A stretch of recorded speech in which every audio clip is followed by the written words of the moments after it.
आज से तुम दोनों लिन परिवार से दफा हो जाओ। मैं तुम दोनों में से किसी को भी एक फूटी कौड़ी नहीं दूंगा।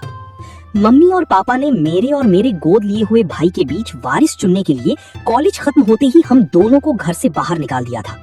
उन्होंने हमारी सारी आर्थिक मदद बंद कर दी थी और कहा था कि जब तक हम में से कोई एक कामयाब बिजनेस खड़ा नहीं कर लेता तब तक कोई मदद नहीं मिलेगी। जो कामयाब होगा उसी ही खानदानी कंपनी की वसीयत मिलेगी। इसलिए मैं रास्ता बनाने के लिए दक्षिण की तरफ चला गया, जबकि मेरा भाई किस्मत आजमानी उत्तर की तरफ गया। हम दोनों ने अपनी अपनी हुनर के दम पर काम किया। 3 साल तक मैंने दिन रात एक कर दिया और आखिरकार अपनी नई बिजनेस को 100 करोड़ से ऊपर की वैल्यू पर पहुंचा दिया। परिवार में बिजनेस को लेकर भाई से कोई झगड़ा ना हो, इसलिए मैंने झूठ बोल दिया कि मेरा बिजनेस डूब गया है और मैं अपनी गृहनगर वापस आ गया। इन 3 सालों में मेरा गोद लिया हुआ भाई बहुत तेजी से आगे बढ़ा और बिजनेस की दुनिया का चमकता सितारा बन गया। लेकिन वसीयत के फंक्शन में पापा के एक पुराने दुश्मन ने अचानक मजाक में कहा, पुराने लिन, अगर तुम सच में अपने बेटों को परखना चाहते थे तो तुम्हें उन्हें मुफ्त के साधन नहीं देने चाहिए थे, तुम्हें उन्हें खुद रास्ता ढूंढने देना चाहिए था। मैंने मुस्कुराते हुए कहा, मैंग अंकल, आप मजाक कर रहे हैं। मेरे पापा ने तो हमारे रहने खाने के पैसे तक बंद कर दिए थे।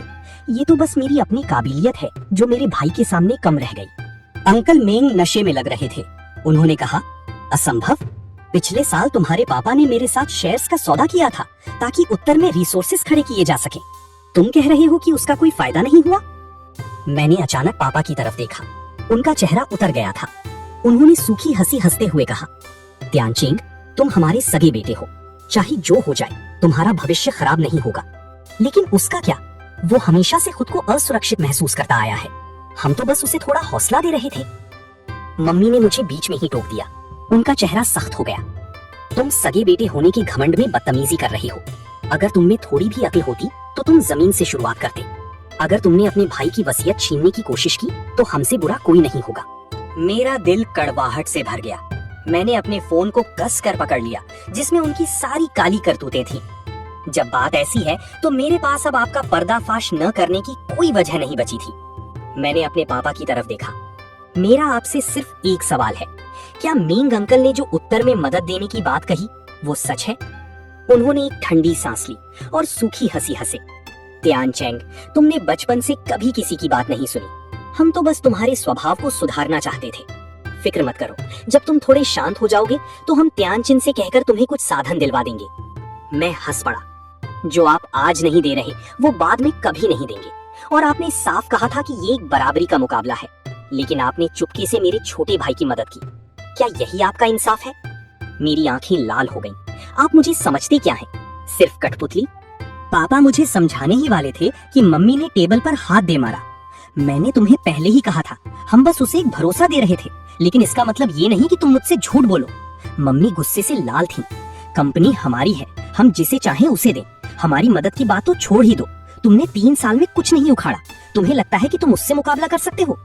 ये देखकर मेरा भाई बेचैनी से बोला, भैया, मम्मी से बहस मत करो। ये सब मेरी गलती है। मैंने उनसे कहा था कि बिजनेस शुरू करते वक्त मुझे डर लग रहा है, इसलिए मम्मी पापा ने चोर दरवाजे से मेरी मदद कर दी। मम्मी ने उसे अपने पीछे छुपा लिया और मुझे गुस्से से देखा। त्यानचिन, इसमें तुम्हारी कोई गलती नहीं है। इससे माफी मांगने की कोई जरूरत नहीं है। तुमसे तो एक बिजनेस तक ढंग से नहीं संभला। क्या तुम में कंपनी चलाने की औकात है? हम सब ने त्यानचिन की मेहनत देखी है। उसमें मैनेजमेंट का हुनर है। वही वारिस बनने का असली हकदार है। पापा ने भी आह भरी। त्यानचिंग, तुम बचपन से बिगड़े हुए हो। तुम्हें बस खाने पीने और ऐश करने के अलावा कुछ नहीं आता।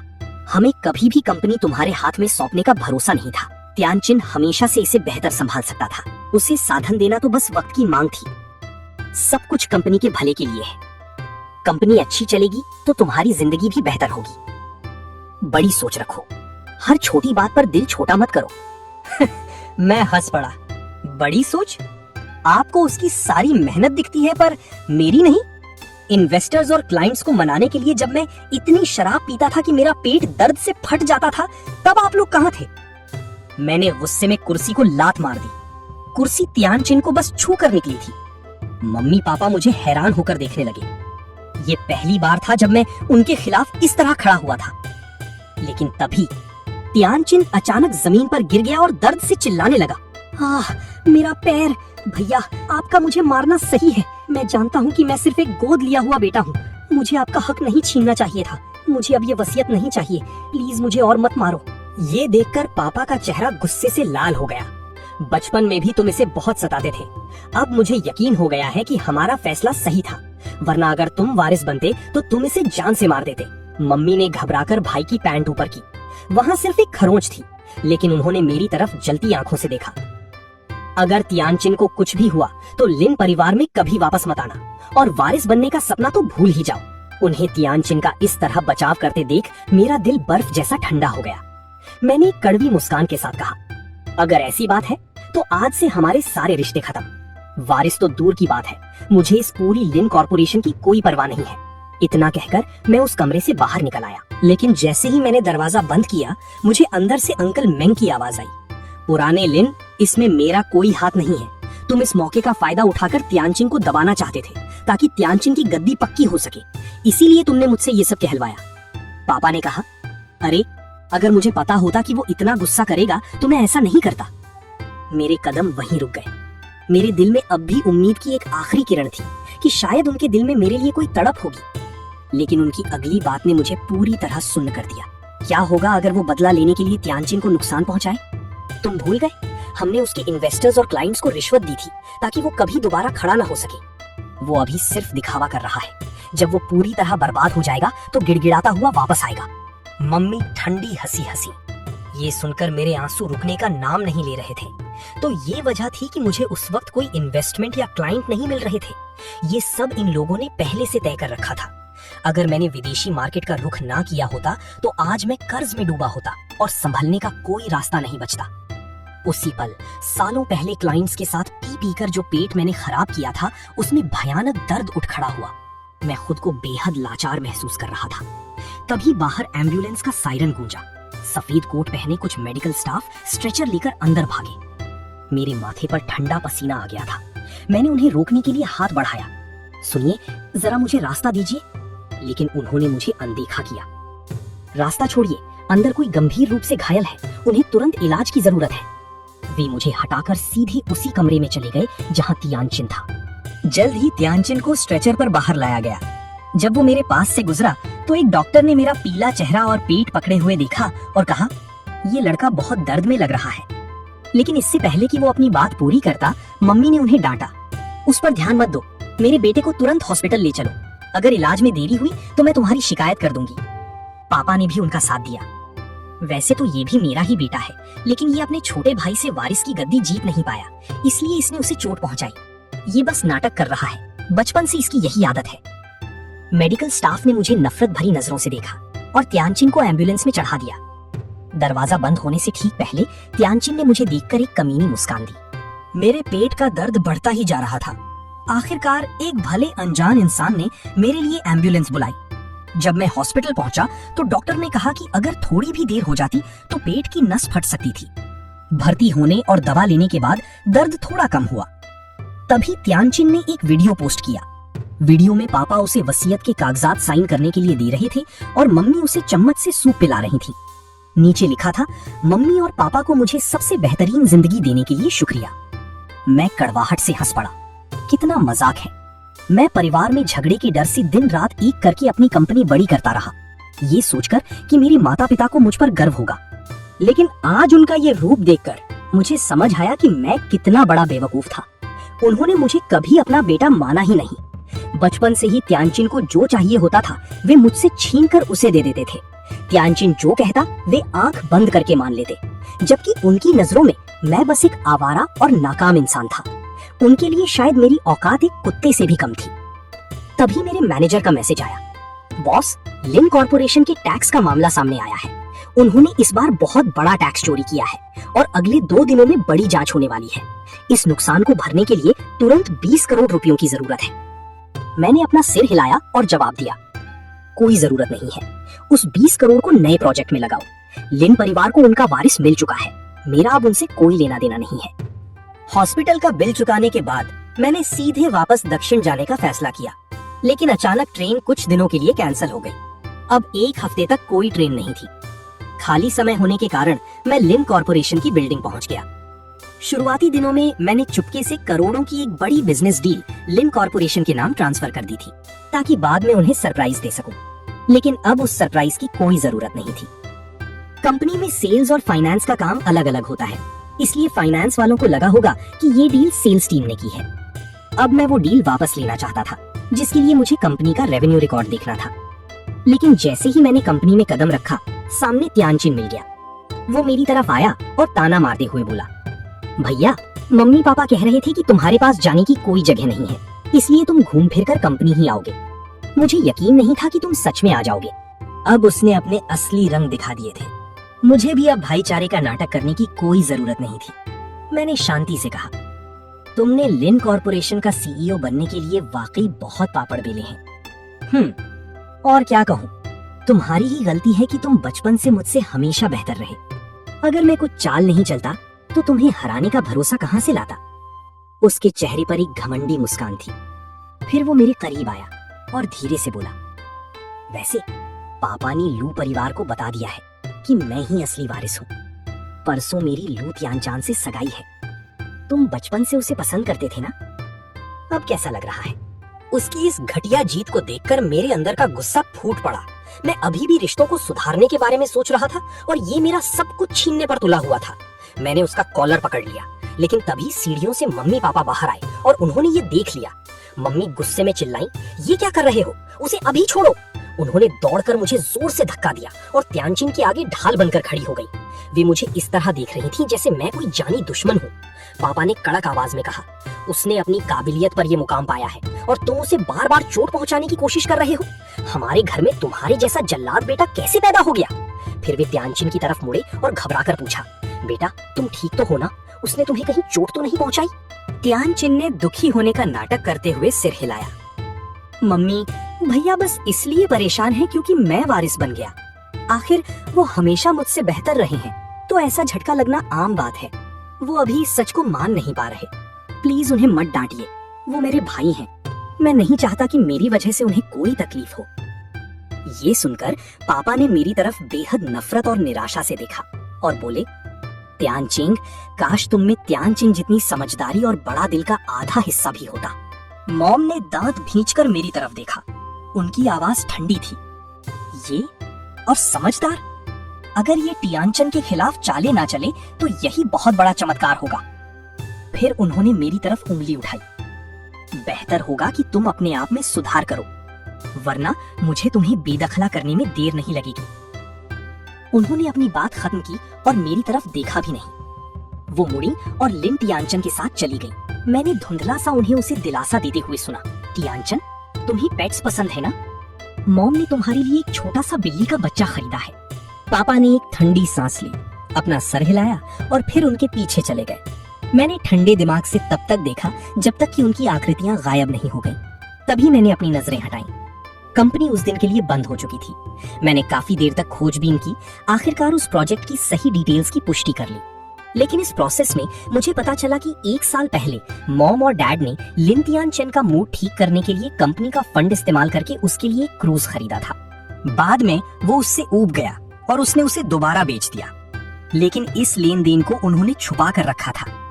फिर और गहराई से छानबीन करने पर मुझे ऐसे कई और मामले मिले। इनके बीच उन्होंने ना जाने कितने टैक्स की चोरी की थी। पिछले साल एक दोस्त ने मुझे बताया था कि लिन ग्रुप ने टैक्स चोरी की है। मैंने उनके नुकसान को भरने के लिए एक बड़ी कीमत चुकाई थी, लेकिन इस बार मैं उनके लिए दोबारा ये खतरा नहीं उठाऊंगा। ट्रेन शुरू होने में अभी कुछ दिन बाकी थे, इसलिए मैंने एक होटल में चेक इन कर लिया। अगली शाम मेरे माता पिता ने किसी न किसी तरह मेरा ठिकाना ढूंढ लिया। जैसे ही मैं बाहर निकला, उन्होंने मुझे रोक लिया। मिलते ही मॉम ने एक नफरत भरी मुस्कान दी। सोचा था कि तुम लंबे समय तक छुप पाओगे, ऐसे कबाड़ जैसी जगह में रह रहे हो। तुम्हें परिवार का नाम खराब करने में डर नहीं लगता, या तुम्हें इसकी आदत हो गई है? हमारी मदद के बिना तुम सिर्फ इसी तरह के सस्ते होटल में रह सकते हो। सच तो ये है कि तुम पूरी तरह नाकाम हो, एक बेकार इंसान जो सिर्फ परिवार के टुकड़ों पर पल सकता है। मैंने उनके तानों को नजरअंदाज किया, मोड़ा और आगे बढ़ गया। लेकिन लिन टियानचन मेरे आगे आकर खड़ा हो गया। ऐसी क्या बात है जो सुलझाई नहीं जा सकती? इस मियां, मैं मॉम और डैड को तुमसे मिलाने लाया हूँ। मैं तुम्हें कल लू चान चान और मेरी सगाई की पार्टी में बुलाना चाहता था, मैंने मॉम डैड से पहले ही बात कर ली है। मैंने उनसे कहा है कि तुम्हें कंपनी के शेयर्स का 1,000वां हिस्सा दे दें। अब तमाशा बंद करो, हमारे साथ घर चलो। पापा ने अपना सिर हिलाया और आह भरी। लिन टियान चैन ने खुद तुम्हें वे शेयर्स दिए हैं। इससे पता चलता है कि उसका दिल कितना बड़ा है। तुम्हें ऐसे समझदार भाई का एहसान मानना चाहिए। 1,000वां हिस्सा? मुझे इसकी जरूरत नहीं है। मैंने ठंडे दिमाग से लिन टियान चैन का हाथ हटा दिया। वो एकदम मौके पर जमीन पर गिर गया। उसके हाथ में चोट लग गई और खून बहने लगा। मॉम तुरंत गाली गलौज करने लगी। अगर कल तियान चेन की सगाई ना होती, गुस्से में अगर लिन परिवार की इज्जत का सवाल ना होता, तो क्या तुम्हें लगता है कि हम तुम्हें घर ले जाने आते? तुम बचपन से लिन तियान चेन को सताते आए हो और अब तुम हमारे सामने ही उस पर हाथ उठाने की हिम्मत कर रहे हो। हमें आना ही नहीं चाहिए था। जब तुम्हें नहीं चाहिए तो तुम्हें कुछ नहीं मिलेगा। मैं देखना चाहती हूँ कि तुम हमारी मदद और परवाह के बिना कब तक टिक पाते हो। ये सुनकर मुझे ये सब बेहद अजीब लगा। क्या आपको ये कहते हुए अजीब नहीं लगता? बचपन से आप में से किसने मुझे लिन तियान चेन को सताते देखा है? हर बार वो बस एक शिकायत करता था और आप बिना जांच किए मुझे सजा दे देते थे। इस बार उसे असली वारिस बनाने के लिए आपने मुझसे 3 साल तक झूठ बोला और मेरी सारी मेहनत को खारिज कर दिया। इसे आप मदद कहते हैं? चुप रहो। मॉम बोलते हुए मुझे थप्पड़ मारने ही वाली थी, लेकिन इस बार मैंने उनका हाथ पकड़ लिया और उन्हें पीछे ढकेल दिया। ये देखकर लिन टियानशिन ने तुरंत उन्हें संभाला और रोती हुई आवाज में मेरी तरफ देखा। भैया, मॉम ने तुम्हें पालने के लिए इतनी मेहनत की है, क्या तुम उन्हें इस तरह का सिला दे रहे हो? मॉम से अभी माफी मांगो। फिर उसने मॉम से मिन्नत की। मॉम, भैया का ये मतलब नहीं था। वो बस इस बात को बर्दाश्त नहीं कर पा रहे हैं कि आपने कंपनी मुझे दे दी। आखिर मैं सिर्फ एक अडॉप्टेड बेटा हूँ। शायद मुझे भैया को ही वारिस बनने देना चाहिए। लेकिन मॉम ने उसे रोक दिया और सख्त चेहरे के साथ कहा, टियानशिन, तुम्हें उसके लिए बहाने बनाने की जरूरत नहीं है। वो एक आस्तीन का सांप है। अगर मुझे पता होता कि वो ऐसा निकलेगा तो मैंने उसे उस वक्त बाहर ठंड में मरने के लिए छोड़ दिया होता। पापा गंभीर चेहरे के साथ आगे बढ़े। टियानशिन, तुम आज बहुत आगे निकल गई। तुम्हें मॉम को इस तरह परेशान नहीं करना चाहिए था और तुम्हें टियानशिन को इस तरह नीचा नहीं दिखाना चाहिए था। तुम्हें उनसे माफी मांगनी होगी। ऐसा करो, एक अच्छा सा तोहफा तैयार करो और कल टियानशिन की सगाई की पार्टी में लाओ। सबके सामने उससे माफी मांगो, फिर ये बात यहीं खत्म हो जाएगी। उनकी बात सुनकर मैंने अपना सर झुकाया और तब तक हंसा जब तक कि मैं कांप नहीं गया। आप सच में एक परिवार हैं। इस पर पापा ने सर हिलाया। एक परिवार में तुम भी शामिल हो। कल तुम्हारे आने के बाद हम सब मिलकर लिन तियानशिन की खुशियों के गवाह बनेंगे। मैंने अपनी भावनाओं को काबू करने की पूरी कोशिश की। शांत होकर मैंने ऊपर देखा और एक झूठी मुस्कान दी। ठीक है, मैं कल वहां आऊंगा। कुछ चीजों का फैसला होना अभी बाकी है। उन्हें गाड़ी में बैठकर जाते हुए देखकर मेरे होठों पर एक हल्की मुस्कान आ गई। फिर मैंने लू कॉर्पोरेशन के लिए एक कैब ली। अगले दिन शहर के सबसे बड़े होटल को लाइटों और रंगों से सजाया गया था। चारों तरफ चहल पहल थी। लिन और लू परिवारों के बीच का ये रिश्ता हर ट्रेंडिंग लिस्ट में टॉप पर था। अनगिनत बड़े बिजनेसमैन इस पार्टी में आए थे। होटल के अंदर लिन तियानशिन गर्व से भरा हुआ था। सबकी तारीफों का मजा ले रहा चल रहा था। मॉम की आंखें नम हो गईं। अगर मैं बस तियानशिन को खुश देख सकूं, तो मेरे लिए इतना ही काफी है। हाँ, पापा ने राहत की सांस लेते हुए कहा। तियानशिन जैसा बेटा होना मेरे लिए घमंड की बात है। फिर उन्होंने अपनी भौहें सिकोड़ी। फंक्शन शुरू होने वाला है। लिन तियानशिन, वो लड़का अभी तक यहाँ क्यों नहीं आया? शायद मुझे उसे फोन करके पूछना चाहिए। मॉम, उनकी आंखों में नफरत की एक झलक दिखी। उसकी परवाह भी मत करो, वो शायद कहीं पार्टी कर रहा होगा। उसके जैसा बेटा हमारे लिए सिर्फ एक कलंक है। अगर वो आज नहीं आया तो मैं उससे सारे रिश्ते तोड़ दूंगी। लेकिन जैसे ही उन्होंने अपनी बात खत्म की, एक कर्मचारी भागता हुआ अंदर आया। मिस्टर लिन, कुछ गड़बड़ हो गई है। हमारी कंपनी के गेट पर एक जांच गाड़ी आकर रुकी है। उनका कहना है कि हमारी कंपनी में कुछ गड़बड़ियां हैं। वे चाहते हैं कि आप जांच में सहयोग करने के लिए आएं। ये सुनकर मॉम और डैड को लगा कि उन्होंने गलत सुना है। लिन तियानशिन ने उस कर्मचारी का कॉलर पकड़ लिया। तुमने अभी क्या कहा? वो शख्स घबराया हुआ सा लिन तियानशिन के सामने हगलाने लगा। यंग मास्टर लिन, मेरा मतलब है टैक्स विभाग की एक जांच गाड़ी कंपनी के गेट पर पहुंच चुकी है। उनका कहना है कि हमारी कंपनी में टैक्स चोरी के कई मामले हैं और वे चाहते हैं कि आप तुरंत जांच में सहयोग करने के लिए वहां आएं, वरना वे लोगों को गिरफ्तार करने आएंगे। और इस बार उनके बड़े अधिकारी भी आए हैं। उनकी बातों से लग रहा है कि ये मामला गंभीर है। हमें जेल की सजा भी हो सकती है। ये सुनकर पापा का चेहरा पीला पड़ गया, उनके हाव भाव बदलने लगे। अरे ये बात समझ में नहीं आती, हम हमेशा से पूरी तरह साफ सुथरे रहे हैं, ऐसा कैसे हो सकता है जब तक कि कंपनी में किसी ने चुपके से फंड का गबन ना किया हो। जैसे ही उन्होंने अपनी बात खत्म की, मॉम के चेहरे पर थोड़ा सा पछतावा दिखा। पापा इतने सालों से बिना वजह बिजनेस में टिके नहीं रहे थे। उनका बदला हुआ चेहरा देखकर वो तुरंत समझ गई कि वही समस्या की जड़ है। वेन्या, तुम जानती हो कि क्या चल रहा है ना? मॉम ने पापा का हाथ पकड़ा और एक झूठी मुस्कान दी। आपको तो पता है टियानशिन को कभी सेफ महसूस नहीं हुआ। क्या आपको याद है जब वो 2 साल पहले गंभीर रूप से बीमार पड़ा था? तब उसे खुश करने के लिए मैंने कंपनी के अकाउंट से कुछ हजार रुपए निकाले थे और उसके लिए कुछ तोहफे खरीदे थे। पापा ने भौहें सिकोड़ी और पूछा, तुमने मुझे तब क्यों नहीं बताया? तुमने उसके लिए क्या खरीदा था? मुझे डर था कि आप राजी नहीं होंगे। मैंने बस टियानशिन के लिए एक नया गेमिंग कंसोल खरीदा था। बाद में उसे वो पसंद नहीं आया, इसलिए मैंने उसे कम कीमत पर बेच दिया। मैंने सोचा कि पैसे पहले ही खर्च हो चुके थे और कंपनी के लिए ये कोई बड़ी बात नहीं थी, इसलिए मैंने दोबारा नहीं सोचा। मैंने बस कंसोल बेचने से मिले पैसे टियानशिन को पॉकेट मनी के रूप में दे दिए। ये सुनकर पापा का खून खौल उठा, लेकिन फिर उन्होंने उलझन में पूछा, लेकिन फिर भी बात समझ में नहीं आती। वो तो सिर्फ कुछ हजार रुपए थे, उससे टैक्स विभाग के बड़े अधिकारी यहाँ नहीं आते। क्या कुछ और भी है जो तुम मुझसे छुपा रही हो? मॉम ने अपना सर झुकाया और खामोश रही। लेकिन आखिरकार पापा की सख्त नजरों के सामने मॉम टूट गई। असल में पिछले साल मैंने देखा कि टियानशिन अपने बिजनेस में काफी स्ट्रगल कर रहा है, इसलिए मैंने कंपनी से 10 करोड़ रुपए उसे ट्रांसफर कर दिए। मैंने उसके लिए एक प्राइवेट जेट भी खरीदा था। ये सुनते ही पापा का चेहरा तुरंत काला पड़ गया। उनकी आवाज का संतुलन पूरी तरह खो चुका था। मॉम को समझ नहीं आ रहा था कि जेट की बात कैसे सामने लाएं। लिन टियानशिन ने आखिरकार सावधानी से बात शुरू की। पापा, ये सब मेरी गलती है। मैंने मॉम के सामने रोना रोया और कहा, बिजनेस शुरू करना बहुत थका देने वाला है। मैं दुनिया घूमना चाहता हूँ। इसलिए उन्होंने पैसे जुटाए और मेरे लिए एक जेट खरीद लिया। लेकिन फिर मैं उसे एक जुए में हार गया। ये सुनकर पापा का चेहरा गुस्से से नीला पड़ गया। उन्होंने माँ और बेटे की तरफ देखा और एक पल के लिए समझ नहीं पाई कि क्या कहें। आज से तुम पुराने बंगले में जाओगे और अपने किए पर पछतावा करोगे, और तुम कंपनी में अपनी सारी ताकत सौंप दोगे। मुझे बहाने का एक भी शब्द नहीं सुनना है। फिर उन्होंने समय देखा। आखिरकार वो बोले, इसे अभी के लिए एक तरफ रख देते हैं। टैक्स विभाग ने आदेश जारी कर दिया है। बेहतर होगा कि तुम लोग जल्दी से कोई प्लान बनाओ, वरना सब अंदर जाएंगे। फिर उन्होंने लू ग्रुप के हेड लू चांचान के पिता को फोन किया। पुराने दोस्त, चांचान रास्ते में होगी है ना? मुझे माफ करना, लेकिन आज की सगाई की पार्टी शायद आगे नहीं बढ़ पाएगी। कंपनी में कुछ बात हो गई है, मुझे वहां जाकर इसे संभालना होगा। लेकिन जैसे ही उन्होंने अपनी बात खत्म की, फोन से एक शांत और मजाकिया आवाज आई। हे लिन जियानन, हमारी अभी सगाई भी नहीं हुई है। मुझे पुराना दोस्त कहना ठीक नहीं बैठता, है ना? पापा हैरान रह गए। उन्होंने और पूछा, तुम्हारा इससे क्या मतलब है? मेरा मतलब ये है कि लू ग्रुप ने इस सगाई की पार्टी को कैंसिल करने का फैसला किया है।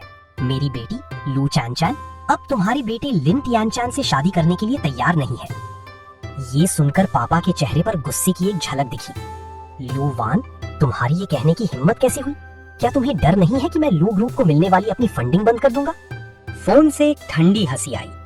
तुम्हारी फंडिंग? मुझे मत हंसाओ। तुम्हारा फंडिंग का मतलब सिर्फ मुझे अपनी बेटी बेचने के लिए मजबूर करना है। अगर तियानशिन ना होता तो मुझसे एक बहुत बड़ी गलती हो जाती। पापा की आंखें फटी की फटी रह गईं। लिन तियानशिन? वो तुम्हारे साथ है? वो तुम्हारा काम नहीं है। तुम्हें बस इतना जानने की जरूरत है कि लू कॉर्पोरेशन को आगे बढ़ने के लिए तुम्हारे साथ किसी रिश्ते की जरूरत नहीं है। अभी तुम बेहतर होगा कि ये सोचो कि टैक्स विभाग से कैसे निपटना है। इसके साथ ही फोन अचानक कट गया। अभी जो बात हुई थी उसे मॉम और लिन तियानशिन ने भी सुना था। उन्होंने पापा की तरफ हैरान होकर देखा। मॉम ने अपने दांत भींचकर कहा, क्या तुम लू लोग पागल हो गए हो? क्या तुम्हें सच में लगता है कि लिन तियानशिन उन्हें इस मुसीबत से बाहर निकाल सकता है? लिन तियानशिन के चेहरे पर उलझन के भाव थे। सोच में डूबे हुए पापा ने दूर एक गहरी नजर डाली और कहा, चलो पहले कंपनी वापस चलते हैं। जो मामला सामने है उससे निपटते हैं। फिर हम लिन तियानशिन को ढूंढेंगे और उससे सच उगलवाएंगे। इसके साथ ही वे तीनों एक रोल्स रॉयस में बैठे और कंपनी की तरफ चल दिए। जहाँ तक पार्टी में आए तमाम बिजनेस मालिकों का सवाल था, वे सब नाराजगी में वहां से चले गए। इस बीच लू कॉर्पोरेशन बिल्डिंग के टॉप फ्लोर के ऑफिस के अंदर लू वान ने मेरी तरफ देखकर मुस्कुराया। लिन तियानचान, मैंने कभी नहीं सोचा था कि तुम सिर्फ 3 साल में अपना खुद का बिजनेस शुरू कर लोगे और कंपनी को करोड़ों के स्केल पर पहुंचा दोगे। मैं वाकई बहुत इम्प्रेस्ड हूँ। उनके बगल में लू चानचान ने भी चमकती आंखों से मेरी तरफ देखा। भैया लिन तियानचान, मैंने कभी नहीं सोचा था कि कुछ ही सालों में आप इतनी दूर निकल आएंगे। अमेजिंग। मैंने एक हल्की मुस्कान दी। बस किस्मत थी, उतना भी खास नहीं है जितना आप कह रही हैं। लेकिन सच कहूं तो अगर मॉम और डैड ने मेरे सारे रास्ते बंद ना किए होते तो मैं फॉरेन में बिजनेस के मौके ढूंढने और कामयाब होने के लिए मजबूर नहीं होता। लू वैन थोड़ा मुस्कुराए। फिर भी हमारी मदद करने के लिए मुझे तुम्हारा एक बार फिर थैंक यू बोलना होगा। एक बार लू कॉर्पोरेशन इस मुसीबत से बाहर निकल जाए, उसके बाद तुम्हें कभी भी किसी चीज की जरूरत हो, हम बिना सोचे तुम्हारे साथ खड़े रहेंगे। मुझे अभी कुछ और काम भी निपटाने हैं। मैंने वापस साउथ जाने की ट्रेन का टिकट बुक कराया है और मुझे तुरंत निकलना होगा।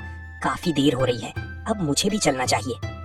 मैं बस निकलने ही वाला था कि लू चानेर ने मुझे आवाज दी, भैया तियानशिंग।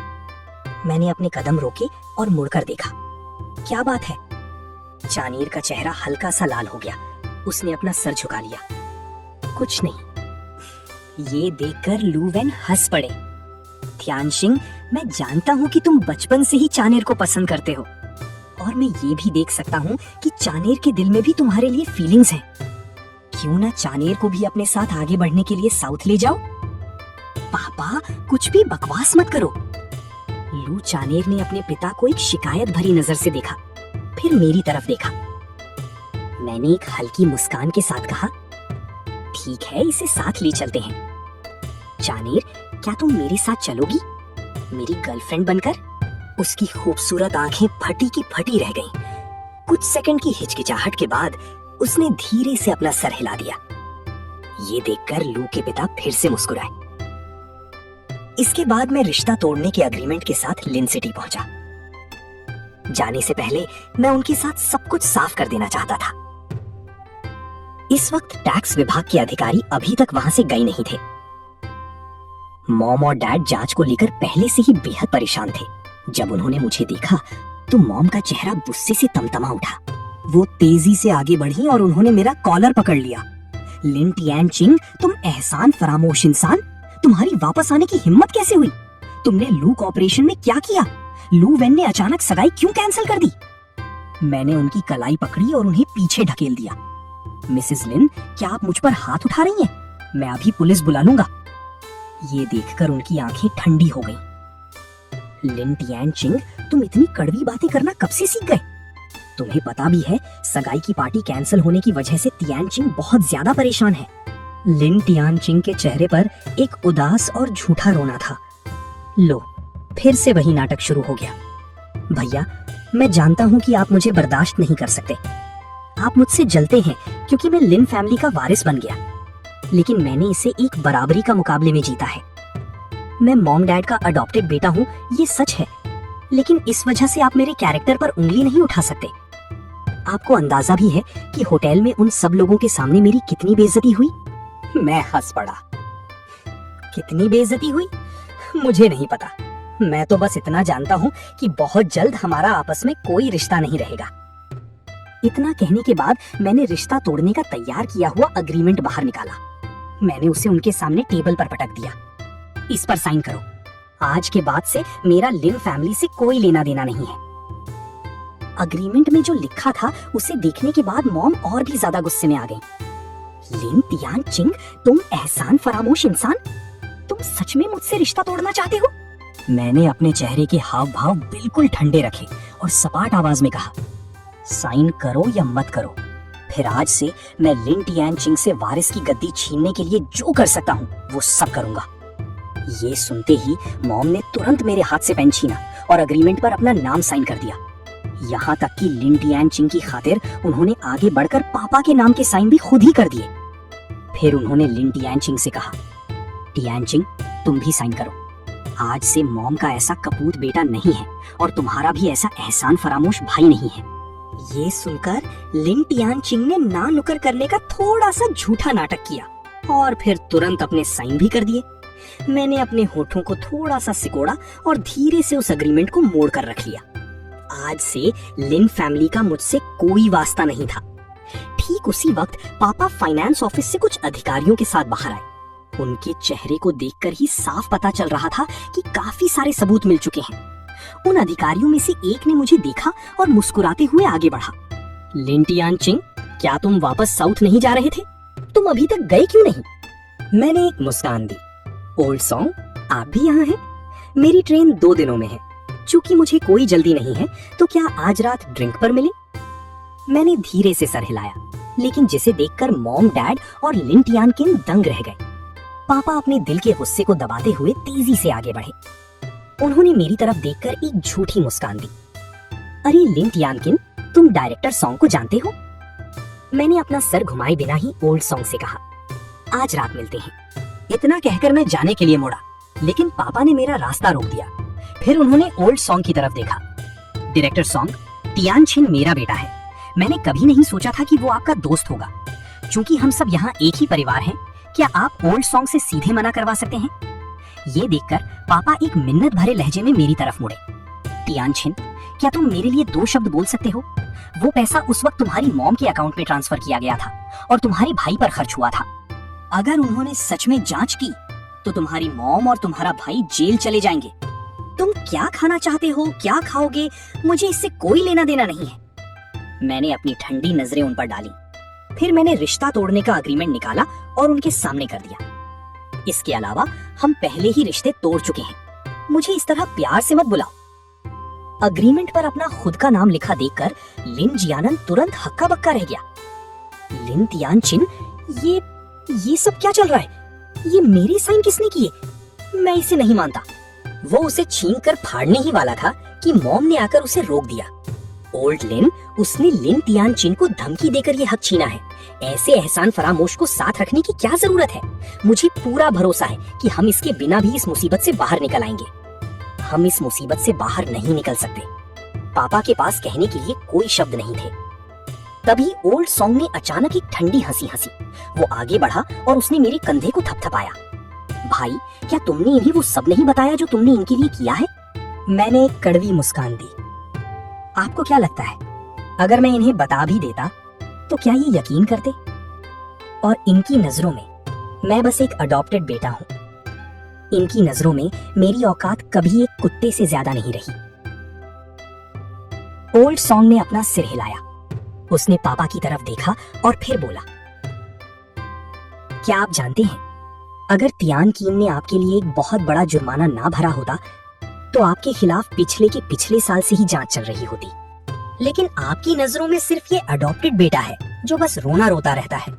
ये बेहद अजीब है। ये सुनकर पापा ने मेरी तरफ देखा। उनकी आंखों में एक अलग ही पछतावा सा दिखा। लेकिन मॉम बिल्कुल पागल हो उठी। क्या मैंने उससे मदद मांगी थी? कौन जानता है कि उसके पीछे उसका क्या घटिया इरादा था। वो हमेशा से ही बेकार रहा है। ये सुनकर भले ही हम रिश्ते तोड़ चुके थे, लेकिन मेरे दिल में एक गहरी टीस उठी।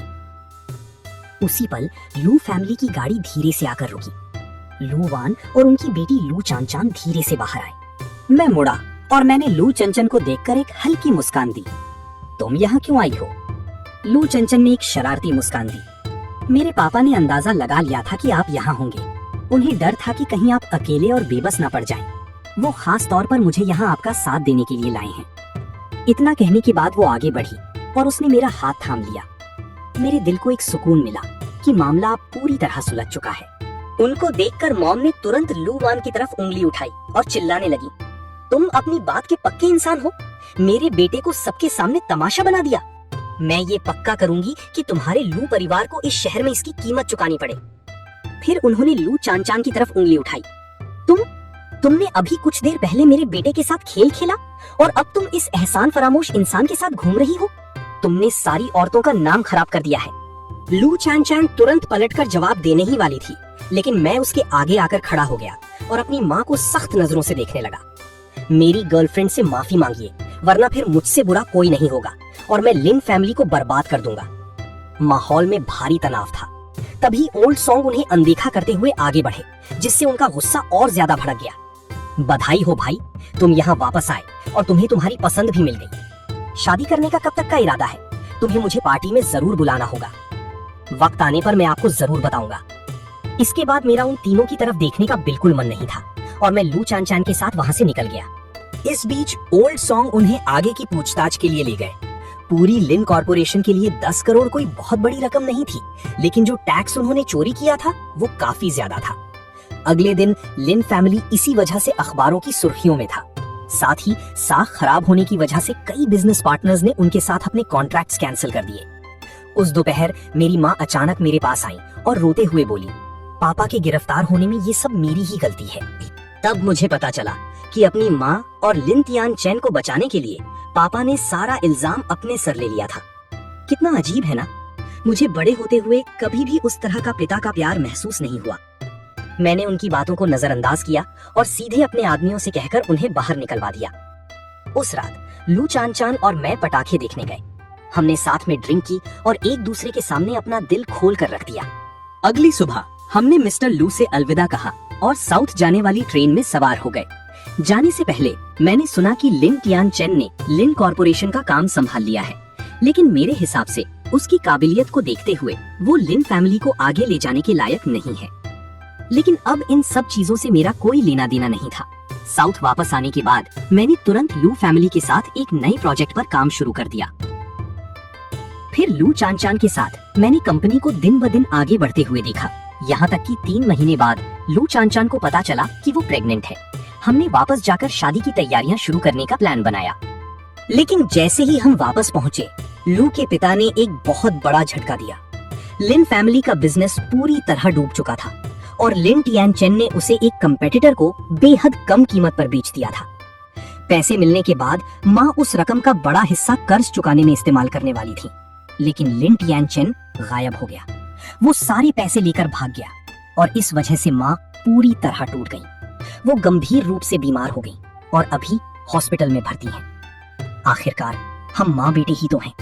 लू चान के कहने पर मैं फिर भी हॉस्पिटल गया, लेकिन जैसे ही उन्होंने मुझे देखा, मुझे उनकी आंखों में कोई खुशी नहीं दिखी, बल्कि एक ऐसी नफरत दिखी जो मैंने पहले कभी नहीं देखी थी। ये सब तुम्हारी गलती है। अगर तुम ना होते तो तुम्हारे पिता गिरफ्तार नहीं होते और तुम्हारा भाई कंपनी को अच्छे से चला रहा होता। अगर तुम ना होते तो वो हमें छोड़कर नहीं जाता। वो मुझ पर झपटी। ये देखकर कि कहीं वो लू चान को कोई नुकसान ना पहुंचा दे, मैंने तुरंत उसका हाथ थामा और हम वहां से बाहर निकल आए। लेकिन लिन तियान चेन कभी भी लिन कंपनी का असली मालिक नहीं था, वो सिर्फ एक वारिस था। आखिरकार सारे एसेट्स कहाँ जाएंगे, इसका फैसला पापा को ही करना था। शायद पापा ने जेल में आखिरकार लिन तियान चेन का असली रूप देख लिया था, इसलिए कुछ ही समय बाद लिन तियान चेन प्रॉपर्टी के गबन के मामले में एक भगोड़ा बन गया। लेकिन कोई भी उसे ढूंढ नहीं पाया, यहाँ तक कि 6 महीने बाद जिस रात लू चान ने बच्चे को जन्म दिया, मैंने अचानक हॉस्पिटल के गेट पर लिन तियान चेन को देखा। वो बिल्कुल एक भिखारी की तरह लग रहा था। मैं आगे बढ़ा और मैंने शांति से कहा, पुलिस तुम्हारी इतने समय से तलाश कर रही है। कोई तज्जुब नहीं कि उन्हें पता ही नहीं चला कि तुम इस हालत में पहुंच चुके हो। जब उसने मुझे देखा तो उसकी आंखों में नफरत की एक बिजली सी कौंधी। ये सब तुम्हारी ही गलती है।